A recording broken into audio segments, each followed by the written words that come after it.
that if you accept it or not is that if you feel any offended, I apologize to you as a man, and I'm glad I'm saying it to your face. Whether you accept it or not, at least I got that off my chest to say that to you as a man.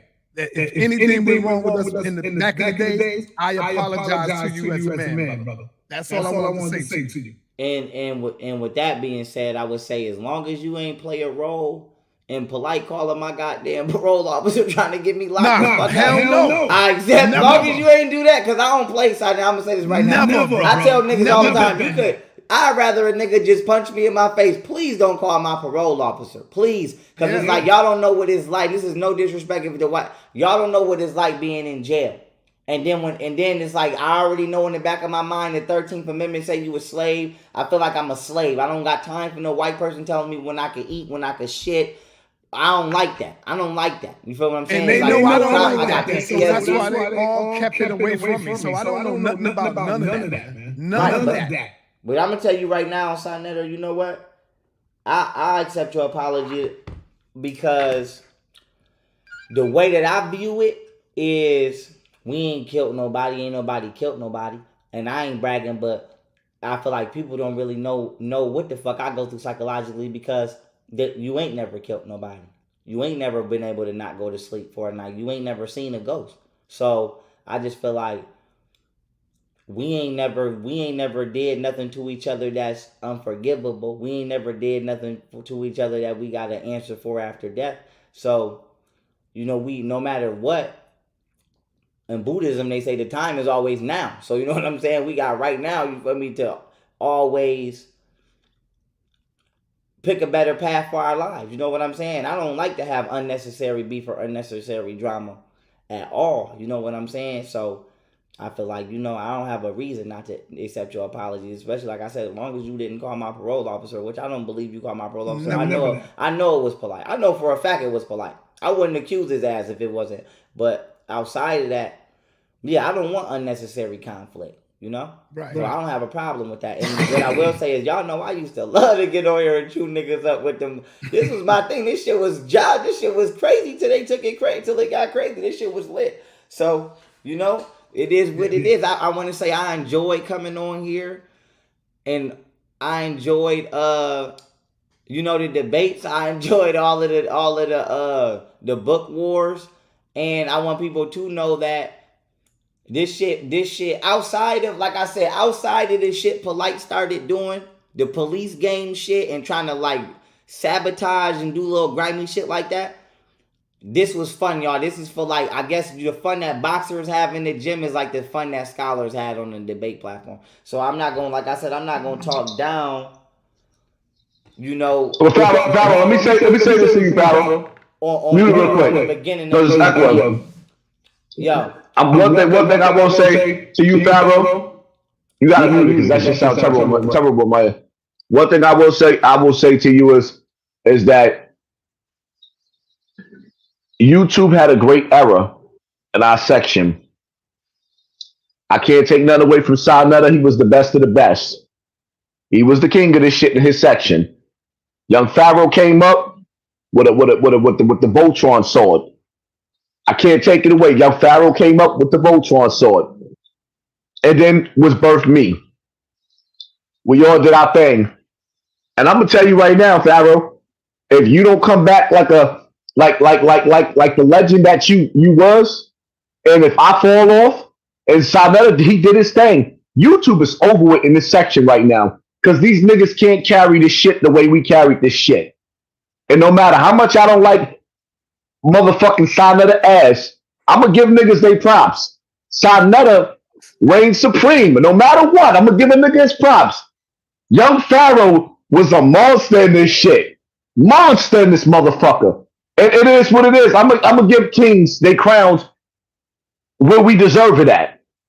All you other niggas that's sitting up here watching, bow the fuck down to greatness. So I don't give a fuck. Hold on, let me finish. We ain't got to get along or none of the rest of that. But respect, a champion respects a fucking champion. The rest of you niggas up on this platform, I don't care who you are, what your name is. You niggas was not doing it the way niggas is doing it. Sarnetta created his own lane. Young Pharaoh created his own lane. Hassan Campbell motivated so many people to be on YouTube right now. I brought the streets to this bitch. And now you niggas are gonna act like y'all just came here? No. I got gangbangers, shooters, murderers, drug dealers. Niggas don't even want to be on the block no more. So give me my motherfucker. No, let me finish. You cutting me off on my shit. Go ahead. I praise you without cutting myself off.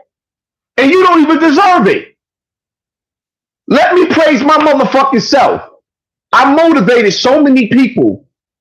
And one thing I will say, yo, young Pharaoh, nigga, when you went out there and got that mansion, my nigga, when you went out there and got that mansion, my nigga, you showed niggas that we could be something. We could be something. No matter what niggas say, you came from nothing and showed niggas that you could go get a mansion in another state. You ain't got to stand out in Bronx River, Webster Ave, Cortland Ave, Melrose, motherfucking Vietnam. We ain't got to stand out in Washington Ave. We ain't got to stand out on a block. We could take over blocks in another fucking state and have mansions, then come back and hang out on our blocks. So Hassan, we ain't no, don't want to let me finish. No, let me finish. Let me finish. Because the reality of it is, the one thing I love about Pharaoh and myself, nigga, I come from the projects. This nigga come from Buffalo. I'm not in Bronx River hallways. Niggas see me in Five Guard walking through the hallways with guns on our waist, but see me coming back to the middle class area. Niggas be asking me, what are you doing for the community? In my community, you don't have to do shit because every man takes care of his child. In the hood, when niggas call themselves real niggas and bitches call themselves bad bitches, they want you to take care of their kids and yours too.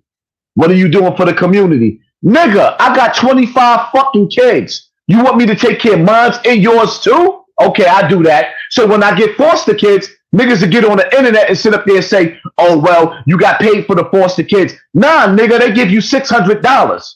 So let me ask you, Hassan, real talk. What have I done for you? Me, Sarnetta, what have I done for you? What have you done for me? I went to meet up with you. After you was the last one, let's keep it all the way funky. You did not want to go against Bad Body. You was the last one to touch the case. Everybody was on 125th Street. Young Pharaoh was there. Doggy Diamonds was there. You was there. When I went to go meet up with you, Tafik popped up. But when I touched the case, didn't it go platinum?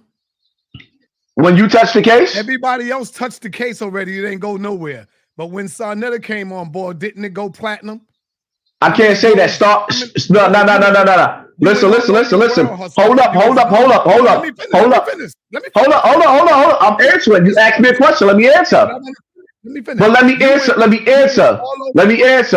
I did. Let me answer. Well, hold up. Let me answer. Sarnetta, let me answer. Let me answer. Go ahead, brother. Go ahead. You touched the story, but Star,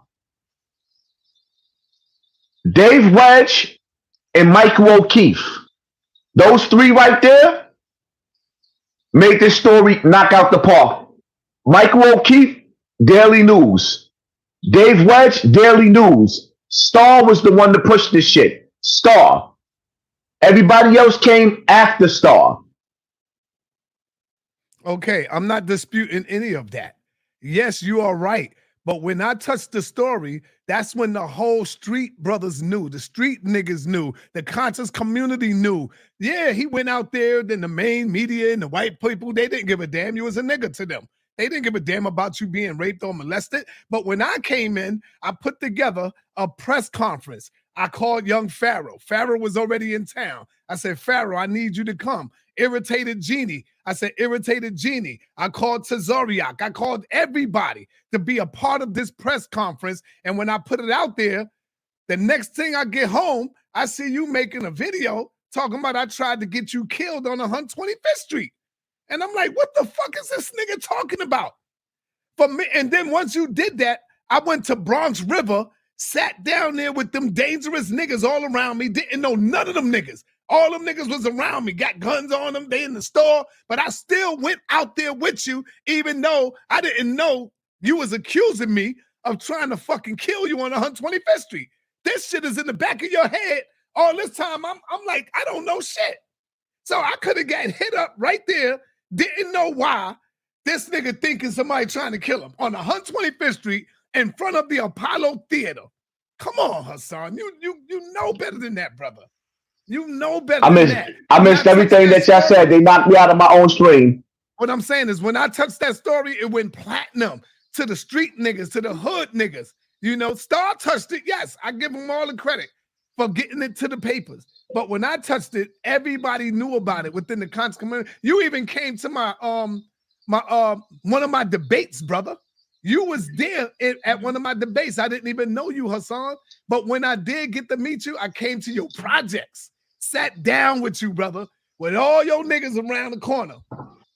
And I still came out there, and you accused me of trying to get you killed on 125th Street. I don't know where the fuck that shit came from. The brother you saw on 125th Street, you know why you saw him? You know why? Because he works on 125th Street, Hassan. He was on his way to work at the National Black Theater. See? And you came later on and you admit that. Let me see if you admit it now. When you seen Hafiz on 125th Street, is it possible that he was on his way to work? Because he was walking towards that way. Is that a possibility? It's a possibility. God damn it. Are you gonna? It's a possibility. But listen, let me hold up. But let me ask you a question. Hold up, Sarnetta, hold up. No rush. Go ahead. The loving ain't going nowhere. The Mary J. Blige shit. Let me ask you a question. Me and Tafik was like brothers, but you put him on your platform to egg a war between me and you. Now the crazy part about it is, when I asked you on the phone, did you see Tafik? You denied it. And Red Pill said, I didn't see him. But Red Pill, hold up, call Red Pill right now and ask him. Did he? All right, so now Red Pill told me straight up and down, Sarnetta's lying. We both saw Tafik. I don't believe he. Hold up. I don't care if you believe. Call him. That's your man's. I'm not. When I spoke to Red, listen. All right, so when I spoke to Red Pill on the phone, he said we both seen Tafik. Right after I left 125th Street, I went to Tafik mother house, talked shit to him. Like, you bitch ass nigga. And he said, you know what he said to me? He said, why you flipping on me? You didn't meet me over here. He said, you met Sarnetta over here. I mean, Snake. That was his exact words. And then along goes the beef, right? Where me and you arguing, you kept putting Sarnetta, you kept putting Tafik on your platform, a nigga, right? That's on my level. One thing I'm not going to hide about Tafik is on my level. When I was in jail for murder, Tafik went to jail for shooting a police sergeant in a murder case. Real shit. He beat both of his cases. They couldn't prove it. But at the same time, you also sat back and witnessed when I sat up there and said, when Tafik said I was COINTELPRO, I said, all right, let me play y'all game now. He said I was government. So I brought up the case where, because I keep it all the way funky with y'all. I have murder cases. In one of my murder cases, I murdered a nigga with Africa Bambaataa. A lot of people be like, yo, this nigga bugging. No, I really did. That's why being poor. No, I'm not finished. Why hold up. Why are you telling me not to talk about a murder case where a nigga that was I'm not arrested for that, bro. Shut the fuck up. I'm not done. I'm talking about a nigga that was fucking children. He was fucking children in the hood, and all the kids that he ended up raping started killing niggas in the hood. So now he got to worry about the shit that he did in the hood coming back to haunt him, and you trying to save him? I don't give a fuck if that's that. I don't give a fuck. Nigga, when I was 12, motherfucker. I was 12 all the way up to 15. 12 all the way up to 15, and I'm not going to, hold up. Remove. There you go. I'm not going to let you judge me for what a grown man did to me. Not on my platform. You can go on your platform with that, you old washed up nasty nigga.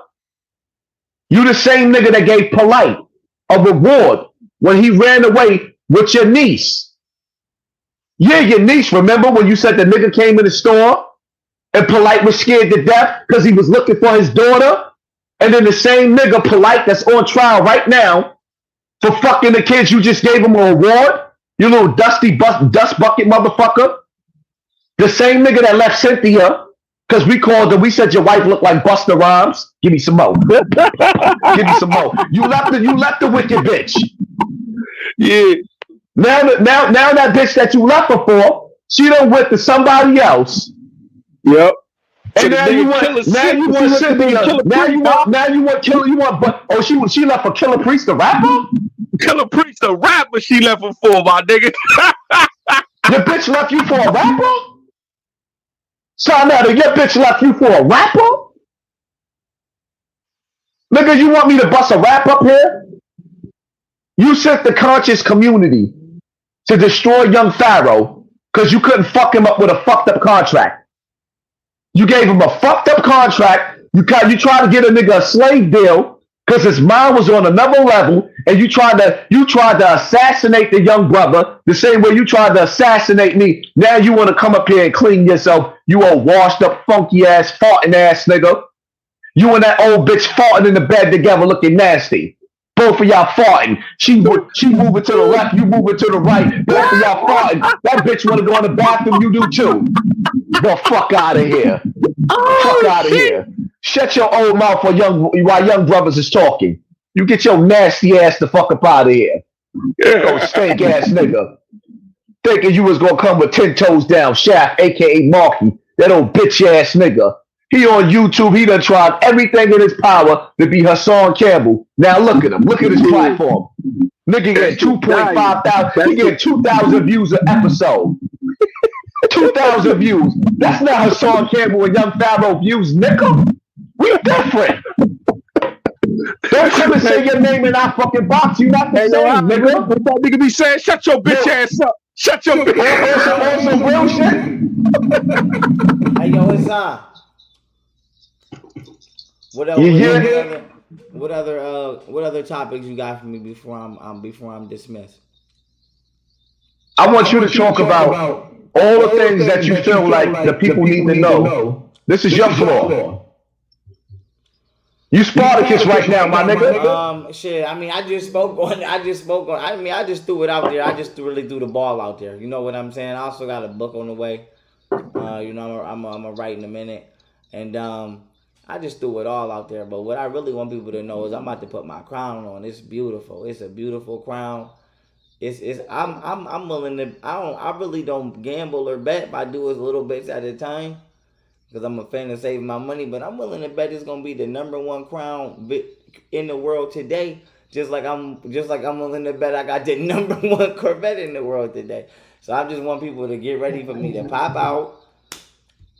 You know what I'm saying? I'm getting ready to pop out. I'm getting ready to go outside. A little bit of wine, a little bit of reefer. I got PTSD. If I'm a little shaky, don't mind me. But I'm getting ready to pop out and promote my apps and get this money and turn up around the world. You know, I just want everybody to be prepared to be drama free. Because if you're doing some shit around me you shouldn't be doing and you get snatched up or you go to jail, that's on you. Don't say it was me. It's on you. You will be in jail. So just be prepared to, you know, have some self control, but have fun or be the fucking jail. But I'm getting ready to turn up. You know what I'm saying? And for those of you that you ain't want to believe in it. You ain't want to believe in it. You know what I'm saying? Tyler, let me ask you a question. Oh, wait. Was you ever a foster kid? I'm getting ready to build a museum too and get ready to recover the Egyptian artifacts and put them in the museum. Called Pharaoh, was you ever a foster kid? Yes, sir. What message would you have out there for all the foster kids out there? If you could talk to them.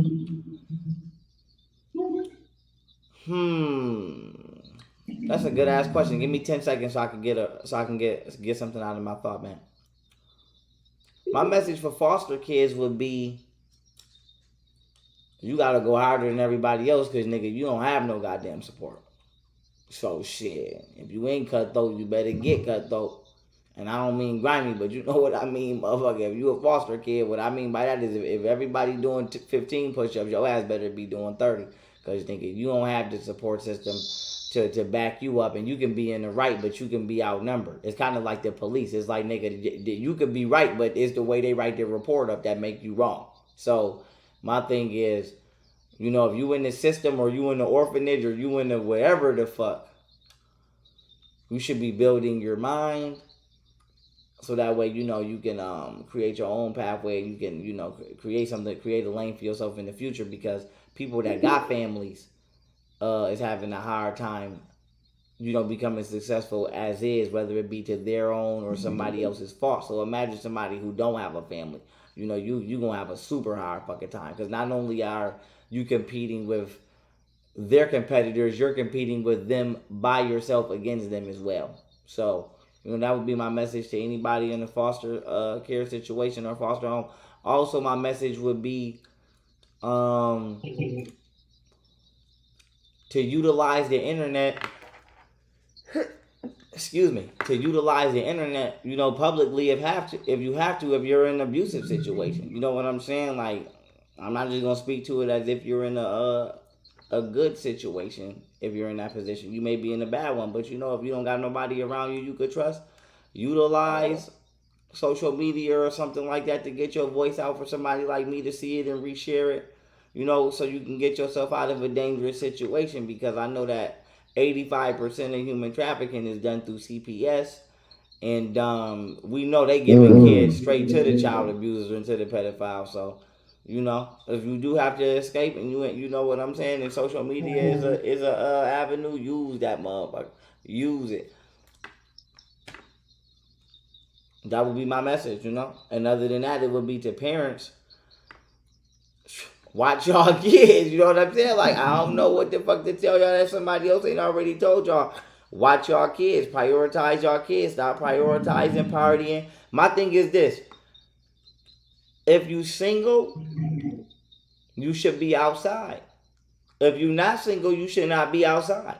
And that's the reason that these households is fucked up and these kids is fucked up, is because these parents is having kids, but they not trying to accept the fact that they not single no more. They not trying to accept the fact that you can't be outside like how you want to. You can't club how you want to. Now, I don't know if you what the fuck you do in your house, but you know what I'm saying? A lot of people don't want to accept that, so they dropping their fucking kids off to daycare. They dropping their kids off to strangers. They dropping their kids off. Basically, they dropping their kids off to everybody but the damn father or the mother to handle their responsibilities, and they running around, running through the streets. And that's how the fuck these kids is even ending up in the predicament for CPS to be looking at their ass in the first place. So my main thing is just, you know, the parents got to tighten up too. And, you know, no disrespect, but I'm going to say it. I know y'all don't want me to say it, but I'm saying it. Black women, I'm black. I'm speaking to the black community. Y'all got to stop feeling like can't nobody tell y'all when the fuck y'all wrong. And y'all got to start learning how to take some fucking accountability, as y'all already know, because your lack of accountability actually is 90% of the reason of why this shit is happening. Y'all abusing the fuck out of the fact that shit nobody be putting their hands on y'all because y'all are women. And y'all are using that shit. It's like how people use feminism as a weapon. Some people use femininity as a weapon. Y'all actually using that shit in combination. So, you know, we also want women to realize that, you know, there's nothing wrong. If you want to be a strong, independent black woman, I ain't even arguing against this shit no more.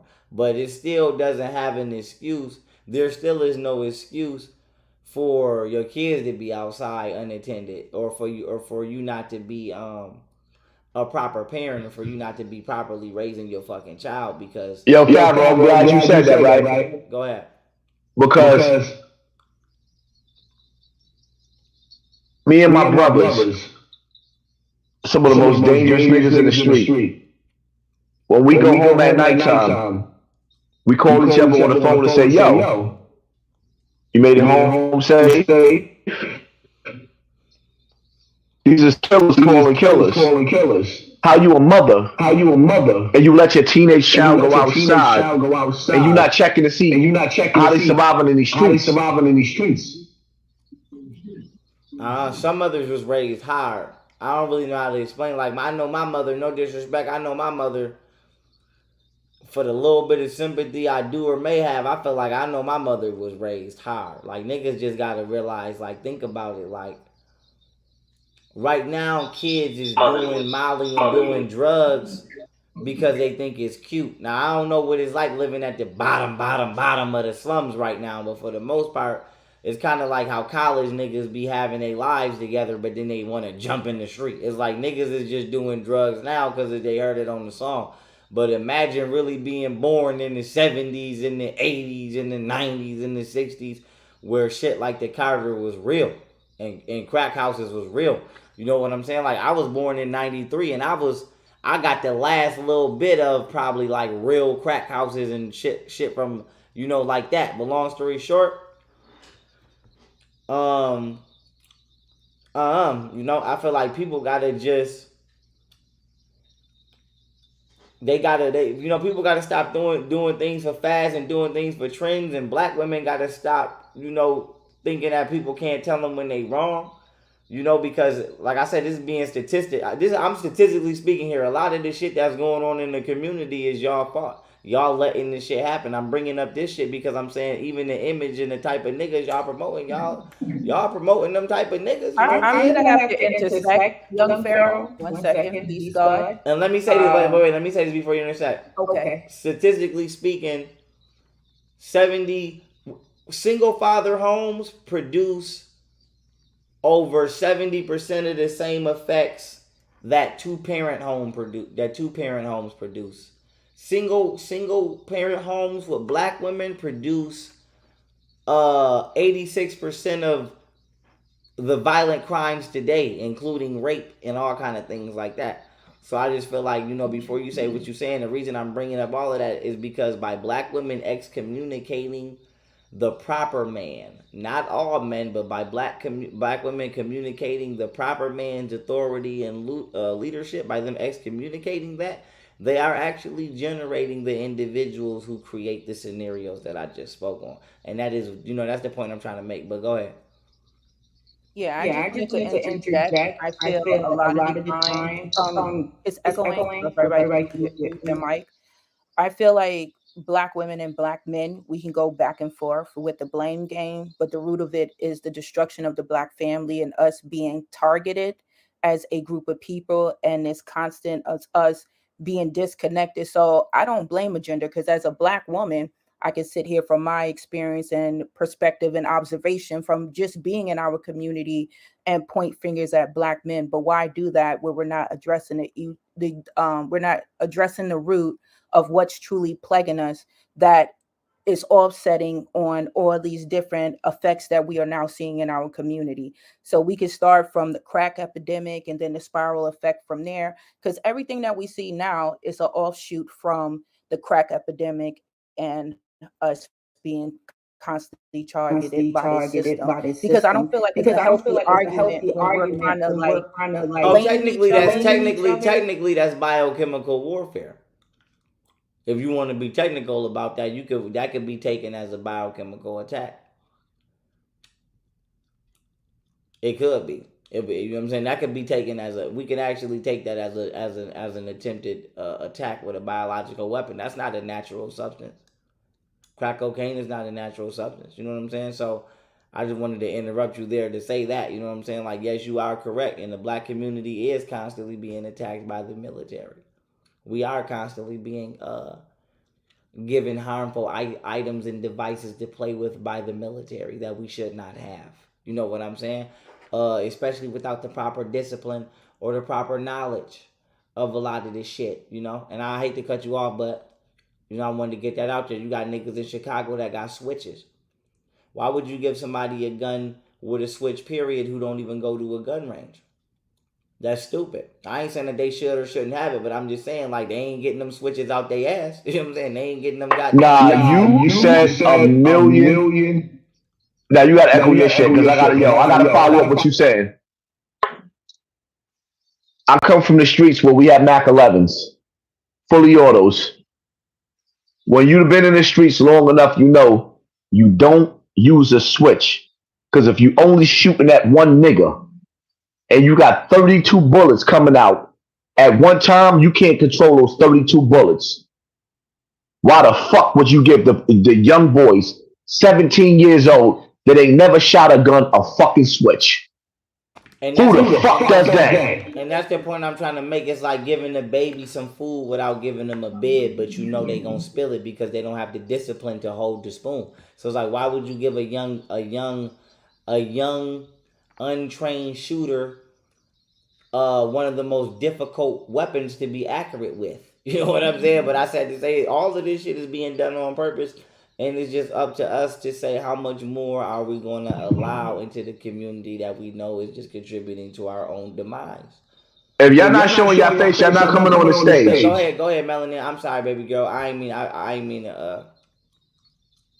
to get to yapping my flappers like that. Go ahead. No, that was just Nah, you had to say what you said. pretty much my stance, because I don't feel like it's healthy Pharaoh got to mute his mic. process of healing to sit here and say it's the black man's fault or if it's the black woman's fault, if we're here to say that we're at war and it's a system against us. So it's things that are being placed out there to keep us at each other's necks instead of unifying. So that's just my stance. I don't feel like it's healthy to sit here and pinpoint. Now, do I feel like when it comes to reproduction, are women largely responsible for that? Yes, because we are the carriers, we are the life givers, and we are the one who chooses the suitor and who we're going to reproduce with. So from that stance, yes, Black women have to acknowledge and be taught and go through women's rites of passage, whether through your mother, through Queen Afua, to understand what it is to transition into woman and into motherhood. So yes, are we lacking not knowledge and guidance on how to be women or wives or mothers? Yes, but this all stems from the war that we're in. That's true. I agree with that. And yeah, a lot of people, I agree. A lot of people need to just take those steps to properly educate, and also we need to introduce the concept of virtue and vice back into the community as well. Because that's very important. The concept of virtue and vice is actually more important than the concept of right and wrong, because what is right and what is wrong is according to one's perception, but what is virtue and what is vice just is. Virtue just is. You can't perceive, virtue to be wrong. You can't perceive. Nobody could really perceive being righteous as wrong. And when I say being righteous, I mean like me not pickpocketing one of them. That's just virtue. You know what I'm saying? Not to steal. That's just virtue. That's just universal. I can't really perceive that as right or wrong. That's just, we know that that's wrong. But as far as using those words themselves, we need to start saying that, and computing that into the community when we're talking.